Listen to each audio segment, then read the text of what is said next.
মা, তোমার কোনো চিন্তা নেই। তোমার এই ছেলে আছে না, আমি জঙ্গল থেকে কাঠ কেটে এনে ঠিক সংসার চালাবো। যা বাবা, সাবধানে যা, কিন্তু আমার খুব চিন্তা হবে, কিন্তু কিছু তো করারও নেই, সাবধানে কাট।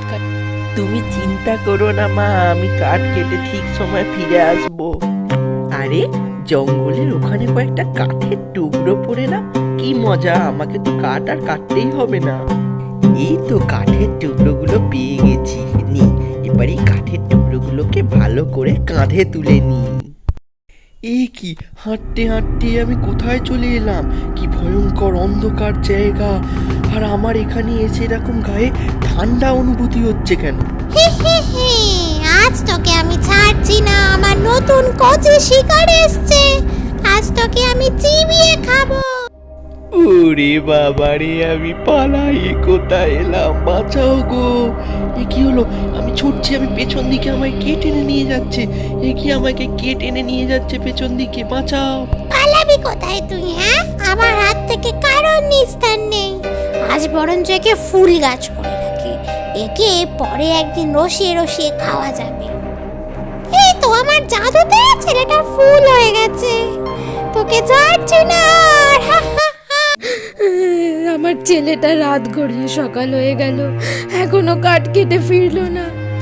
আমার ছেলেটা কোথায় গেল? আমাকেই খুঁজে যেতে হবে। বাবু, তুই কই গেলি? আমি যাচ্ছি তোর কাছে। বাবু, তুই কোথায় গেলি? তুই শুনতে পাচ্ছিস তোর মায়ের ডাক? তুই কোথায় গেলি? সাড়া দে। কি হয়েছে গো তোমার? তুমি কেন কাঁদছো? কে তুমি? জানো তো পাখি, আমার ছেলেটা কাল রাতে জঙ্গলে কাঠ কাটতে বেরিয়েছিল, কিন্তু রাত পেরিয়ে সকাল হয়ে গেল, এখনো তার ফেরার নাম নেই। তুমি কি তাকে দেখেছো? সে কোথায়? তুমি কি জানো, আমারও অনেক বন্ধু এভাবে হারিয়ে গেছে। আমি শুনেছি এই জঙ্গলের শেষ প্রান্তে এক কালা পাহাড় আছে, সেই কালা পাহাড়ে এক পিশাচিনী রাক্ষসী সবাইকে গিলে চিবিয়ে খায়। তোমার ছেলেকে সে কোনোভাবে ধরেনি তো? ও বাবা, তাই নাকি? তুমি কি আমাকে সেই রাক্ষসীর কাছে নিয়ে যেতে পারবে? আমি যাচ্ছি, তোমাকে যেতে হবে না। আমি গিয়ে তোমার ছেলেকে ঠিক ফিরিয়ে আনবো, তুমি বরং এখানেই অপেক্ষা করো। কত দূর উড়ে এলাম, 7 সমুদ্র 13 নদী পার করে। কোথায় সেই কালা পাহাড়? কত দূরে! ও বাবা, এই তো সেই কালা পাহাড়। কি ভয়ঙ্কর রাক্ষসী, আমার যে ভয় করে। না, আমাকে ভয় পেলে হবে না, আমি এই রাক্ষসীর কবল থেকে ছেলেটাকে ঠিক নিয়ে যাবো। আজ আমি একটা নতুন শিকার পেয়েছি, আমার প্রাণ ভোমরা। সে যতক্ষণ না ওই দিঘির জলে ডুবে মরছে, ততক্ষণ কেউ মারতে পারবে না আমাকে। ওই দিঘির ওপরে যে পেঁচা আছে, ওই পেঁচা যতক্ষণ না মরছে ততক্ষণ তো আমিও মরবো না। আর এই কথা তো আমি ছাড়া আর কেউ জানে না। এবার আমি অনেক শিকার করব, আরো শিকার করে।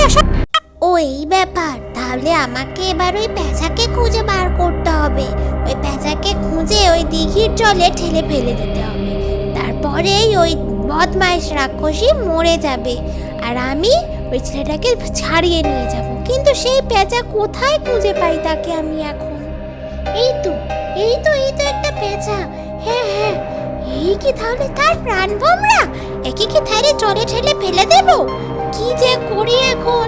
বাবা, কত দূর উড়ে এসে তবে এই পেঁচাকে খুঁজে পেলাম, হাঁপিয়ে গেলাম। একে এবার কিভাবে যে ঠেলে ফেলি তার একটা ফোন দিয়ে আটটা। আমি আমার এই ধারালো ঠোঁট নিয়ে ওকে বরঞ্চ ঠুকরে ওকে ঠিক জলে ফেলে দেবো। এই তো, যা জলে পড়। এই তো, এইবার ওই রাক্ষসী ঠিক মরবে।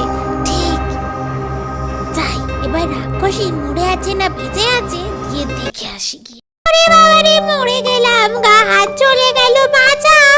কে কি করলি রে? আমার আর শিকার করা হলো না রে। এই তো, এইবার এই বদমাশ রাক্ষসী মরে গেছে। এই তো, এই ছেলেটার কথাই কি সে বলছিল, তার মা? ধন্যবাদ পাখি, আজ তুমি না থাকলে আমি আমার ছেলেকে কোনোদিন খুঁজে পেতাম না। আজ থেকে তুমি আমাদের সবচেয়ে বিশ্বস্ত বন্ধু হলে। আজ আমরা একসাথে